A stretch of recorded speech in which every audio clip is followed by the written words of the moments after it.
Hello, everybody, and welcome to the TeacherCast Educational Network. My name is Jeff Bradbury. And I'm Mick Amaral. And welcome to Ask the Tech Coach, episode number 23. Today, we're going to be talking about why we shouldn't be getting discouraged when our teachers and staff members just don't get it. Before we get into our topic, Nick, how are you today? Doing good, Jeff. Nice, exciting week, breaking out into a lot of different meetings and trying to get into departments now as well. So I love that it's this time of the year. The weather's getting cooler. We just happened to come from our North Jersey Tech Coach meeting. What did you think of the meeting? What were some of the topics that you took away and thought, that was pretty interesting. I never thought of something that way. I like just how the group meets. It's just a roundtable discussion. I like how, some of the things that we talked about were trying to help the teachers manage the classroom. That came up a little bit using tools such as Clever and Gaggle, and how do we manage that in our districts, and just to hear some of the different things that each district is doing, and the struggles that they have, just so we can kind of bounce ideas off of each other. And that is the cool part about being in meetings like that. We call ourselves the NJ10, and basically it's just this roundtable of tech coaches that get together once a month or so. And it's a nice place to talk about what we're doing. And last week, Nick, we had our roundtable show for the month of October. We talked about a lot of things, and we actually had a lot of comments about some of the topics. What are some of the things that you found interesting that people were asking about? So, I like that people were asking how each of the departments went ahead to manage their roles. What came up too was people who were already in these tech coaches, or were in the districts, I should say, and then moving into these roles, how they manage that versus someone like myself who came from a different district that then moved into this role. So questions came up about, how did we facilitate that?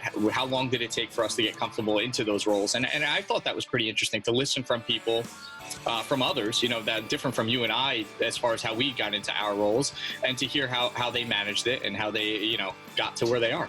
So that is episode number 22. We did our October Tech Coach. One of the questions that we got here, Nick, was about all the different hats that we wear, right? Like we're the tech coach, but some people are also full-time teachers. Some people are also the AV person. Some people are also the fix my printer person. Sure. Lots of different hats there. If you guys are in that position where you're shaking your head right now going, okay, I get that, please take a moment, go back to episode 22. You can find all the archives over at askthetechcoach.com.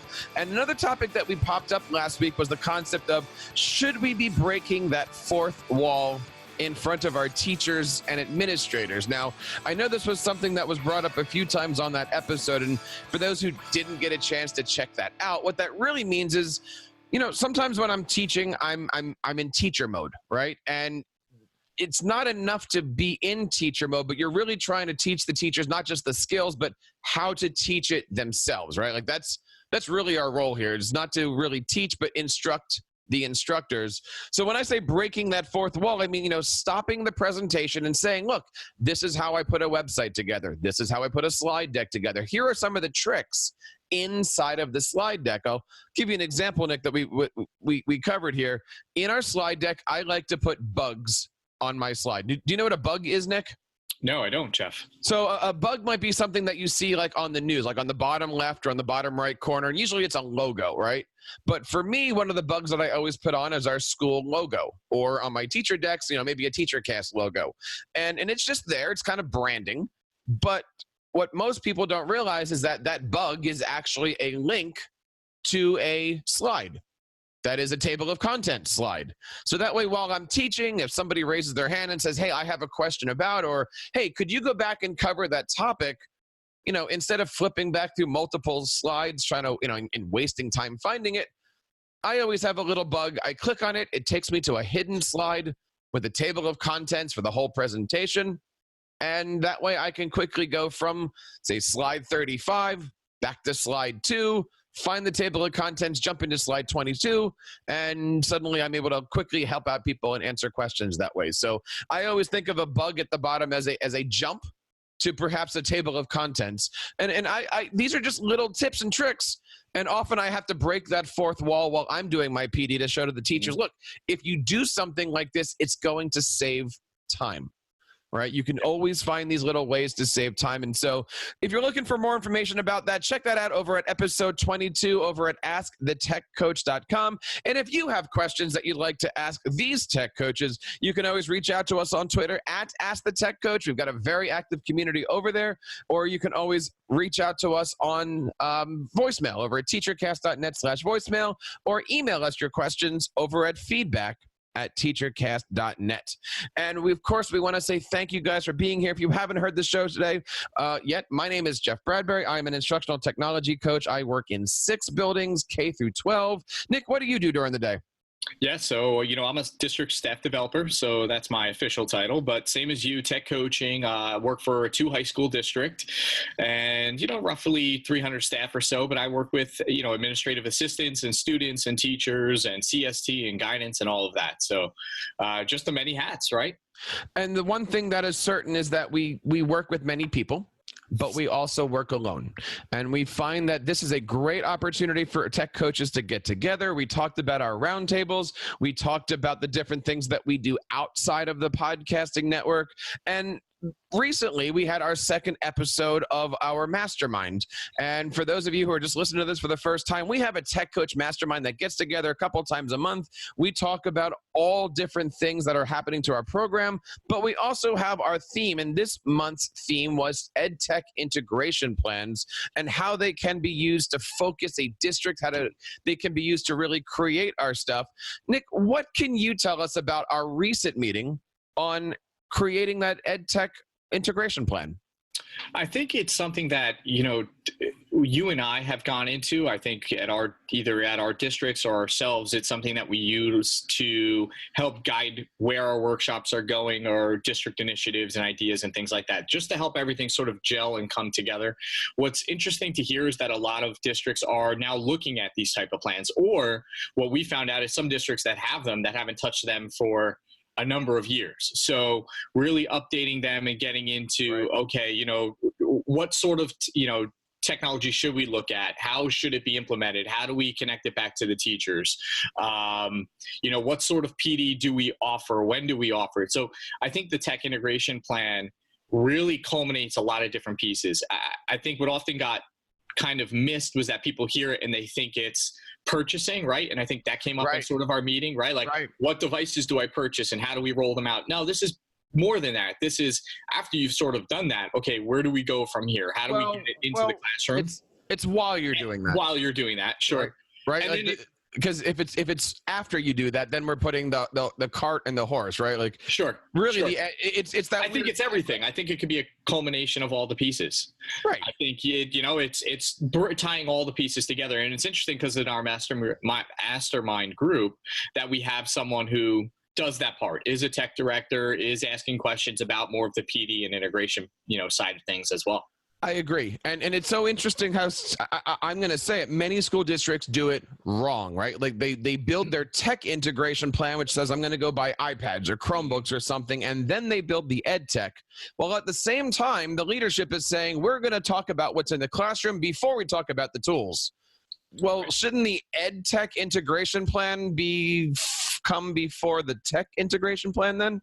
And shouldn't one be listed more above? You know what, Nick? This is a great conversation, not just for our mastermind, but we're actually going to be spending a lot of time on our podcast talking about this. We're planning a bunch of shows right now on how to plan your ed tech integration plan, how to implement, how to get your community involved, and and this was a question that came out of our mastermind, how do you get that top person to lead the way?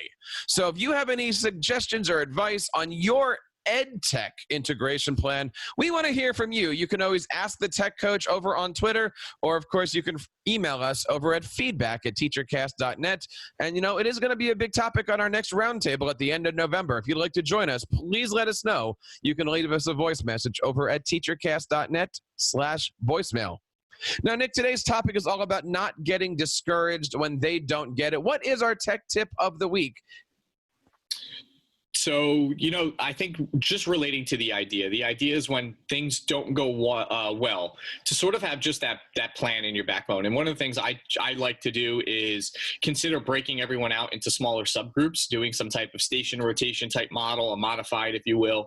But what that really does is it allows you then to target and differentiate your workshop to the specific needs of your teacher. So my tip really is just don't be afraid and feel awkward saying, okay, we're going to step a little bit aside from the specific game plan that I had in order to really culminate what specific needs that each teacher has in this group. So let's dive in here. Okay. We're going to talk about just, teachers getting discouraged, teachers not getting it from many, many spots. And at the end of the show today, we're going to give you our tips and tricks, 4 things you can do when things don't go well during your PD. And I bet everybody out there shaking their head going, yeah, I've been there. I've been there where you're the PD person and someone goes, I don't get it. Someone might go, wow, this is way over my head. Someone decides they don't want to bother with you. They're going to go play on their phone, or they're going to grade. Or my favorite, why are we doing this, Nick? Why do we even have to be here? I don't get it, right? So those are the topics today. And look, if you're a tech coach out there, you've been there. If you haven't been there yet, give it another week, right? Like, you're going to get these things here. My question for you, Nick, is should we get discouraged, right? When teachers are having that hard time, yes or no? Should tech coaches get discouraged when teachers get discouraged? No, and I think it goes back to just like students. I think if we got discouraged every time a student didn't get it in our classrooms, could you imagine where we would get? I mean, we wouldn't get anywhere because we would keep harping on the same situation. I think it's don't get discouraged. But I think there are things we can do, which is what we're going to talk about here, how to read the room, what happens during an awkward moment and how to manage that. There are things, though, we can do in the planning phases, I think, that can also help. I'm just brainstorming and I'm just thinking about this now that, one of the things I never thought about is me making sure that when I'm offering workshops, they're connected to initiatives or they're connected to district and building goals. And by constantly doing that, I've just found that sort of helps remove that question that you just asked, Jeff, which is, so why are we doing this? Well, guess what? If the teacher registered and they signed up for it, it wasn't a mandatory thing. They got to choose it, which is one piece of PD that I think a lot of districts who haven't moved in this direction really have to do what, you and I are offering in our districts. But the second piece is, well, look, this is connecting directly to a specific need from your building principal or building or district or whatever it is. So now, there's something that you can hang your hat on that's making a connection back to a bigger idea. I totally agree, right? Connecting things together is so important when doing this. And obviously it's okay to do PD that's kind of out of left field. One of my PDs is called Stop, Drop, and Get Organized. That's a Drive organization, Gmail organization. You can find out more about that over at TeacherCastUniversity.com. And it's not a bad thing to do that. No, I mean, it's fun, right? Those are the ones that sometimes drive people to you. So you can then sell the other thing. Now, you had mentioned the concept of reading the room. Now, I've kind of been doing a lot of this over the last couple of years, especially as an orchestral conductor.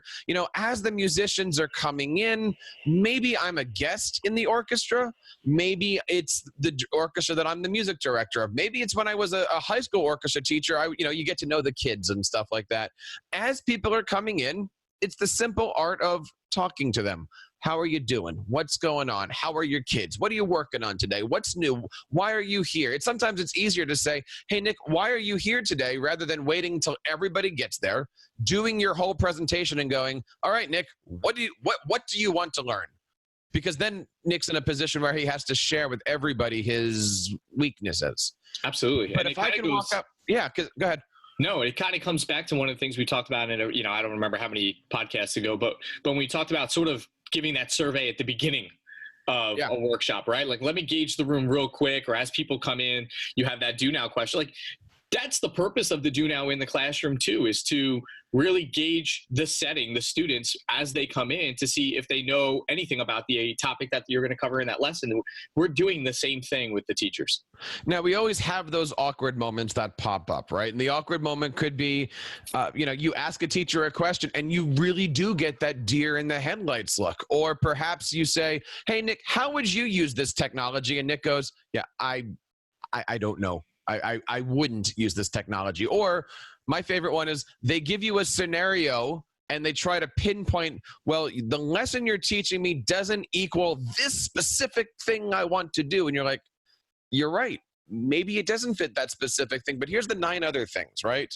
So what do you do during those awkward moments? So let's focus right now, Nick. We're going to talk about large group, not one-to-one. We'll do one-to-one in a second here, but what happens during those awkward moments? I think it happens often. I've definitely been in those situations where you have a big group and then someone, maybe tries to contradict or play devil's advocate with an idea. That always makes it a little awkward because the rest of the room starts to feel like, a little bit of a debate is going on. I remember having that just recently at more of a gamification workshop, and it was like, well, why? This isn't going to do anything. Are you really expecting me to like play games and do these things in the room? And don't you think at the high school level that this is something that's a little over their heads? And then, I try to come back with just the ideas that, regardless of the grade level, students enjoy something fun. They enjoy sometimes that thing that just sounds childish and cliche is a fun thing. And sometimes high school kids have to enjoy that as well. So I don't know, you sort of have to try to find a way to make light of it. I also found bringing in people from the bigger group. Like if you can kind of get them in on the discussion and you turn it more into like a roundtable discussion, or you ask them for ideas or whatever, you kind of use them to quell that awkward moment. I found that to just be a useful tactic. I agree. And we always have situations where somebody is trying really hard, but again, going back to reading that room, you need to figure out what's the one thing that's stopping it. We always look at it as a pair of, a set of steps, right? The water's coming up the steps. What's going to get that water over that next step to then fill the next bucket, right? So what's the 1 or 2 things that can help you out that you can quickly pick up and move on? And sometimes that's saying to the next person, hey, what are you using it for? Mm-hmm. Or, hey, are there other math teachers in the room? What suggestions do you have there? It's not easy to do that, but really, these things kind of go together, right? Reading the room and knowing what to happen then. Sure. And I find you have less awkward moments if you read the room well. If you're going around and, again, Nick, this is the conductor thing. You shake the hand of everybody in the orchestra before it starts. Now, can you shake everybody's hand? No. Do you certainly want to shake the hand of the principal players? Absolutely. Do you want to talk to those principal players before the rehearsal starts and say, hey, look, I'm going through this section. You have a solo. Just letting you know, what are you feeling about this? I wanted to kind of get your idea before we go through. And, so obviously the PD session is you find a few people and you go, hey, look, we're going to be doing this Google Slides thing. How are you using it in class? Do you have any questions before we get started? Because this is where I'm focused on. How are you doing? Right. And then you start to either, you might get some smiles, you get some reactions, you might go, oh, I've never used Google Slides, to which then you might say, well, is that common? Do many people not use Google Slides? And then you can tailor your presentation before you start your presentation. Nick, I'm sure the answer is yes to this, but have you ever started a presentation, gone about a half an hour in and realized, oh, I'm way over their ability level? Absolutely. And that happens all the time, and I think you just have to be able to, modify on the go. I mean, that's a skill. It's something you have to be able to do, or, as you read the room, decide and make a decision, or survey. I always found that as just a useful thing. Something comes up and I'm looking and we're working on, let's just say, personalization. That's one of our big district goals. And we've been doing a lot with that and custom playlists and all that stuff.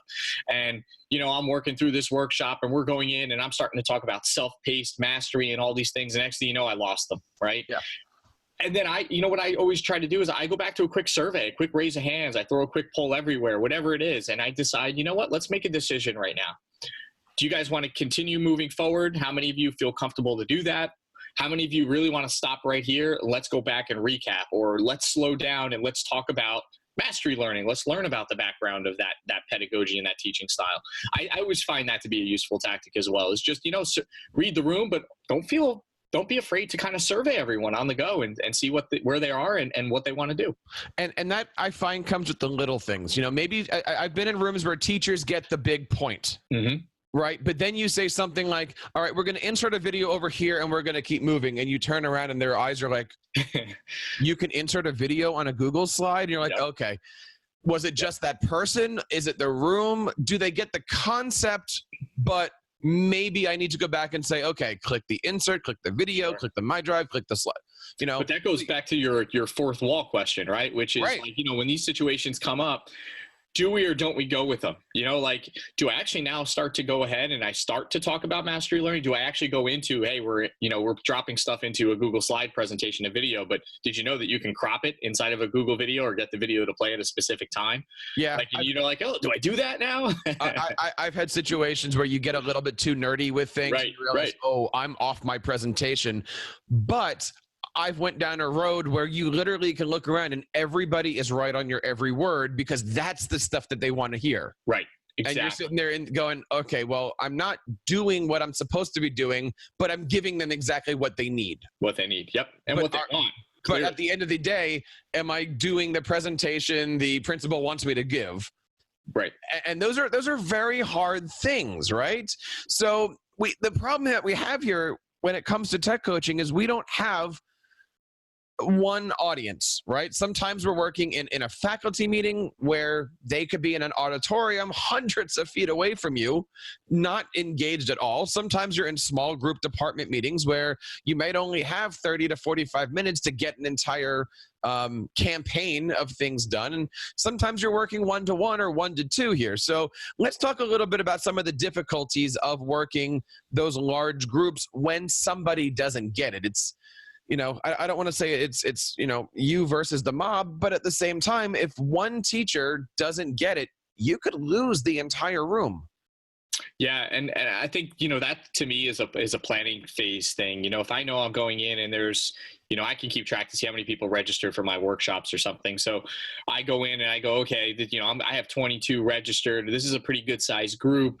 Here's what we're talking about. You know, I always found the planning phases, you know, I'm going to have maybe a slide presentation with links and stuff, but maybe I'm going to create, you know, a module to go with everything in, you know, our LMS or create some type of digital playlist. And I find those tools really helpful because they're going to help you in that big group setting to then work with that teacher who's struggling 1-to-1 or allow that teacher to kind of go back and work on something while you're moving ahead with the faster group. So again, it's a skill, it's a design thing when you're working on your workshops, but plan for all of the ideas, not just, you know, the one set group who you think is moving ahead fast. I always find with the large groups, and you're kind of pointing on this, have a backup plan. Mm-hmm. And have a backup plan. I'll give you an example. I was recently doing large group, you know, the full middle school. We're doing a training on a specific application, and we realized in the middle, it's not going to work exactly the way it is, right? And so I quickly had to move to a different slide deck that had screenshots of everything. So I needed to have a backup plan that said, look, okay, in case this isn't working, I clearly don't want to come off in front of these 50 teachers as, oops, I don't know. Right. So my backup plan was a full slide deck with screenshots and images. And, you know, it took a second or two just for flip over. But that was what I had. And as I was starting presentation 1, I had another tab opened with presentation 2, just in case. And the motto for all of that stuff is, guys, look, when things don't go wrong in front of your own students, what's your backup plan? How are you going to get through things? You know, we never want to be the teacher that puts tries to get on the internet and suddenly a website is blocked, or tries to watch a video and suddenly the permissions are broken because it worked at home. Doesn't work here. So I always try to have a backup for my backup plan, especially in large groups, because you never know. And definitely in large groups, you're pretty much guaranteed the principal or 2 or 3 are going to be there watching you. Yeah. And that was, you know, I was just thinking about this and sort of to put you on the, you know, on the spot, Jeff, but thinking the idea is, okay, well, what do you do when you go to use that tech tool? And I always find this happens every once in a while or whatever it is, but we'll say a tech tool, and then you go to use it and you could have sworn it did something you knew that you've used it before to do. And then when you go to do it in front of the group, it's not working out the way that you had planned, right? My answer is everything that I do. We like s'mores. So everything that I do on these tech trainings, I always back it up with a how-to s'more or several s'mores, right? So for instance, I'm doing a training on the specific app. I've actually got 12 or 13 s'mores that are broken down. These aren't long things, but how do I log in? How do I import my class? How do I start a session? How do I do this? How do I do that? And, you know, there may be a foot or two, not 12 or 13 feet long. But at least I can then say to them, look, this wasn't working, but this is how it works. I'm going to open this more. I'm going to walk you down. And you know what? If this happens to you, you have these resources available. And I find that that's the sugar that gets them going, oh, wait, so if it's not working, I'm not alone. Jeff has me covered. I can figure out these things. And usually it's in much greater detail rather than me sitting there and chirping at them, one person on 50 in an awkward auditorium, cafeteria, large conference room, something like that. So and it just goes back to always have that backup plan, and screenshots sometimes are better than live demonstrations because they can pull it up on their Chromebooks or iPads or augmented reality sets and make sure everything is good. And that's a good tip, because I just think about how many times that comes up that, I just remember doing one recently, and I'm working with teachers and we were embedding stuff into our LMS, and the process works for everything. And one tool that one teacher went to go use, it didn't work the same exact way that I had planned for it to work. And I know it's done it in the past, but something changed with either the app itself or the LMS, and it just wasn't embedding the right way. And it's a matter of like, look, I know it will work 90% of the time. We just have to find the right, the workaround for this one tool or this one idea for it to get it to work. And again, I think it comes back to having that backup, like you said, have the screenshot show that you're still showing, what you're talking about. You had everything mapped out, but then modifying on the go, right? I mean, it comes up to just that idea too. Like, hey, you know what? We're going to take a moment here. I'll work with that teacher one-to-one while the rest do something else. But and that's important to know. The difference between large group and small group is that in a large group, and I'm talking faculty meeting, like staff. Right. Now, yeah, right. You can't move from your position. Absolutely. Right. Right. Maybe like, for instance, I've got a presentation coming up. I emailed all the APs and said, can you guys go be my eyes and ears and everything? Now, if it's a smaller group, whether it be a PD session you're running by yourself, or even a department meeting, which may or may not have principals in it, you at least have the opportunity to go and walk around the group. I would never walk around a group and it's you versus 150. Right. No. That's you're alienating everybody. But if you have 15 or 20 people, you can say, all right, we're going to spend the next 45 seconds logging in. I'm going to walk around. And obviously you don't want to monopolize one person's time, but at least then you can find those one or two individuals and give them 10 or 15 seconds while everybody else is pushing the buttons. Absolutely. That's different though in one-to-one learning, because literally you are at that person's disposal. That is a private lesson. If they don't get something, you're obviously with a one-to-one, Nick, you're not going to move ahead without the person next to you. Right. And you got to be able to manage with that person. You got to make that relationship and that connection. That's even in bigger detail now because you're sitting down with that person. And you got to be free, you have to be able to read that person and acknowledge whether, maybe we need another workshop or another time. I'll tell you what, I'm going to give you a quick example. I've been doing a lot of work with digital playlists as far as RSTs for sciences. So I have a lot of science teachers coming up to me. How do we use Google? RSTs are like kind of real world questions that they have to solve, sort of like Genius Hour style, but then they have to work through the problem, be able to explain and come up with, make connections to things. So we're using digital playlists as the guiding tool, be it a Google Doc, or in my case, we're using Google Sites to create those playlists. The long story short, I'm sitting down with the teacher. We're going over how to do it. We're embedding stuff into it. We didn't get through creating the entire RST or the entire playlist. So I said, all right, let's meet next time. Next time we're going to go over more embedding the tools, and we'll talk about some of the various tools. We met again yesterday, actually. And then, we're going to meet again next Monday. So it's a matter of just, again, making that connection and figure out one-to-one style. How do I get them from point A to point B, especially depending on the topic that they're looking at? And she was looking at a pretty big one. So. Right. And I think another big example here is small group versus one-to-one. In small group or any group, this is how this lesson can affect a classroom. Whereas one-to-one learning, this is how a lesson can affect your classroom. Your classroom, yeah. All right. And you're not taking a poll, you're asking somebody a personal question. And there's a lot of things that we can do here. We, of course, want to know where you guys are. What happens when you guys get discouraged, or what happens when other teachers are getting discouraged? Of course, you can find us on Twitter at AskTheTechCoach. Leave us a voice message over at teachercast.net/voicemail, or email us your stories over at feedback@teachercast.net. Now, Nick, we've talked a lot about getting discouraged, a lot about your teachers getting discouraged from many, many levels here, but we have 4 things that you can do when things don't seem to go well. 4 things that you guys can keep in mind and, maybe just kind of put on your lesson plans. I know with my scores, I'm going to go back to the music thing here for a second, but, with my scores, I always on that front cover put a few things to jog my memory. That way, when I put my hands up to start the piece, those are the last things that go in mind. So let's see if we can knock out these 4 here real quick. What's the first thing that you need to remind yourself of when things don't go well? Just not to get discouraged yourself. You're right. Like, keep that momentum, keep kind of a lighthearted attitude, and just know that things are going to get better, or you're going to help the teacher out in the long run. That's it. Don't get discouraged. And that's so important, right? And you just have to keep saying yourself, it's not personal. Right. Like maybe it is. Like, maybe they don't understand something because the way that you explained it. But don't take it personal. Try to figure out how to help the situation.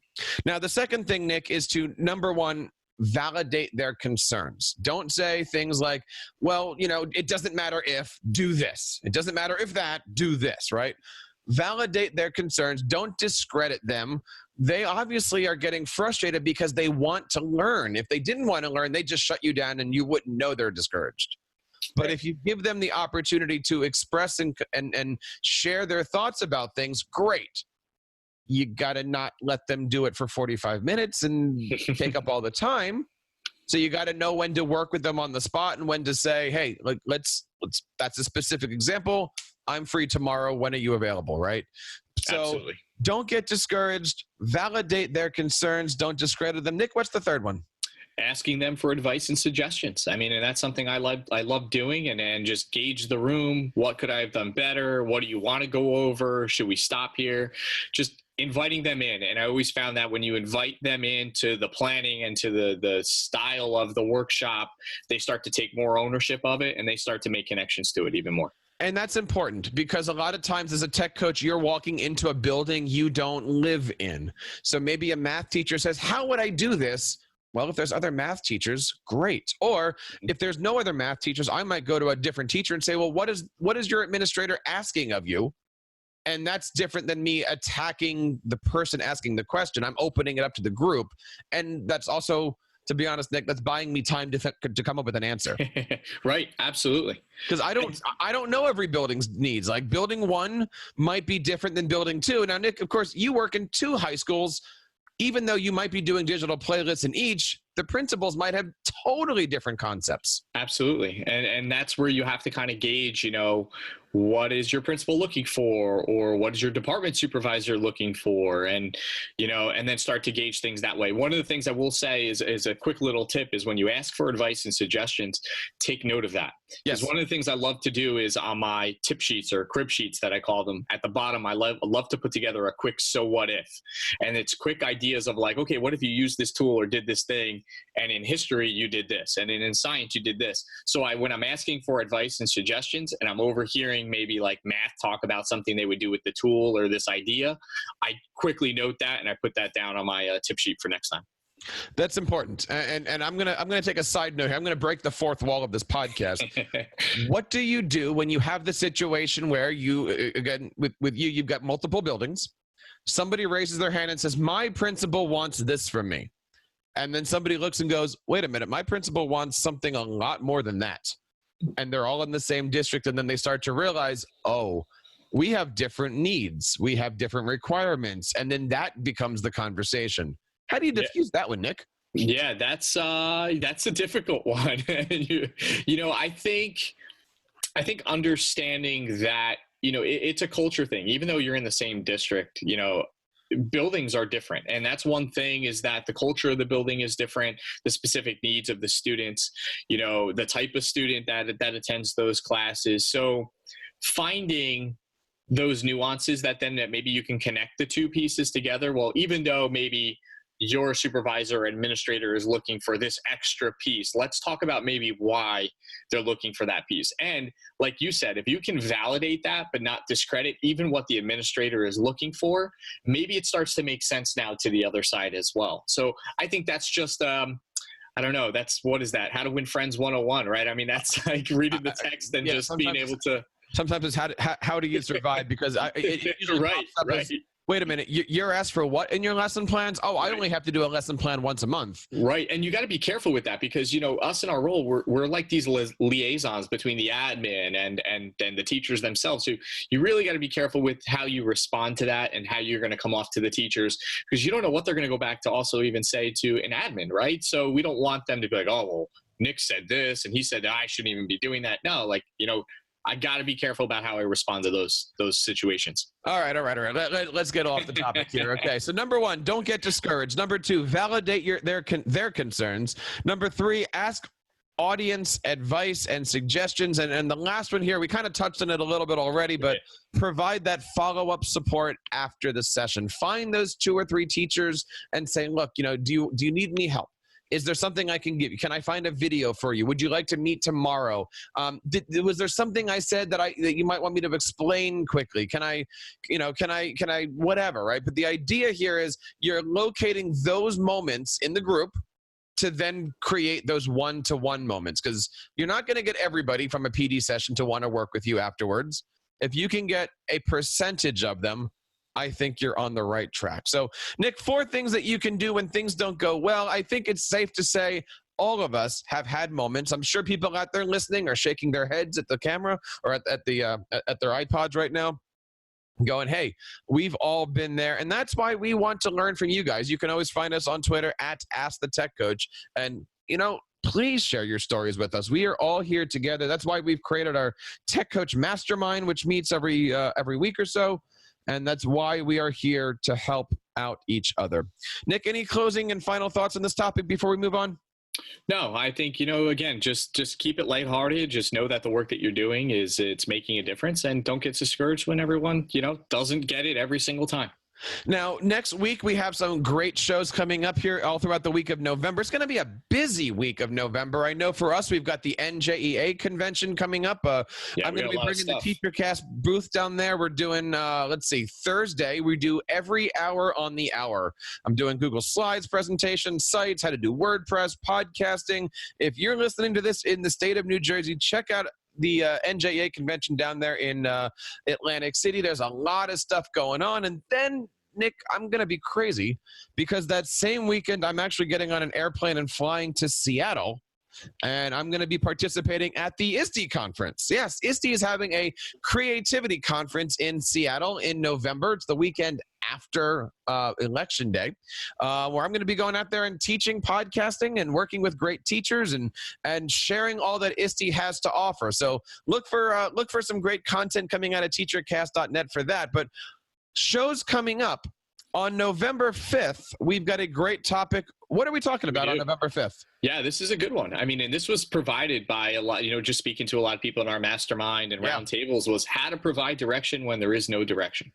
Right. Yes. And I just think that that's a great topic. And that question comes up all the time. But what do we mean by that? No direction when what is that? What are we going to be talking about? Like how can you maybe start an initiative? How can you help guide admin? What do you do when maybe your admin's not sure where to go from where you are currently in your state of things, And that's important, right? You're the PD quote PD person. They look at you and say, what are we going to do?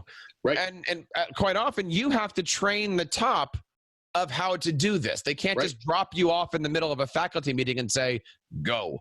You got to train them that says, okay, please stand next to me and say this. Mm-hmm. If you can take 30 seconds and say this paragraph, you have just empowered me to do everything I need to do.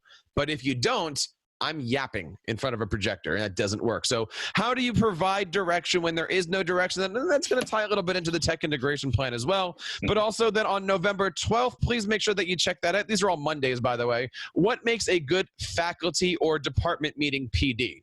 right? Today, we talked about what happens when it goes wrong. On November 12th, we're going to be talking about what makes good topics, what makes a good session, how do you get things set up right.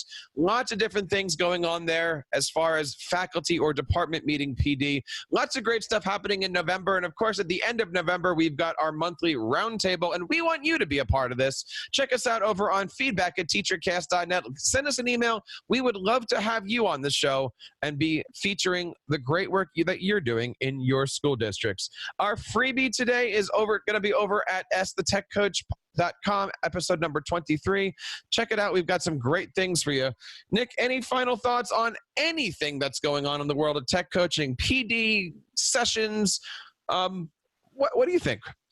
No, I just think, if you get an opportunity, I think now's the time when a lot of us are, and we've kind of harped on it before, putting in proposals for different, workshops and whatnot. But just, I think we've had this, and this is something I wanted to touch on, was just tech coaches looking for tech coach PD, right? And I think that was just something that if you're looking for that, listen in to us, feel free to bounce ideas with other tech coaches around you. And I know we've been putting in for a lot of different things. You just said NJA, and then you have the ISTE out in Seattle, and we're going to be at the NJEC in January, and possibly Techspo. So FETC, there's a lot of different places we're going to be. So, meet up with us and bounce some ideas off. Absolutely. And we want to know what you guys are doing. Please reach out to us on Twitter at AskTheTechCoach. Leave us a voice message over at teachercast.net/voicemail and email us at feedback@teachercast.net. This is Ask the Tech Coach, episode number 23. Thank you guys so much for making TeacherCast the home for your professional development. We are here every single Monday helping tech coaches with their professional development needs. And on behalf of Nick and everybody here on TeacherCast, my name is Jeff Bradbury. And I'm Nick Amaral. Reminding you to keep up the great work in your classroom and continue sharing your passions with your students.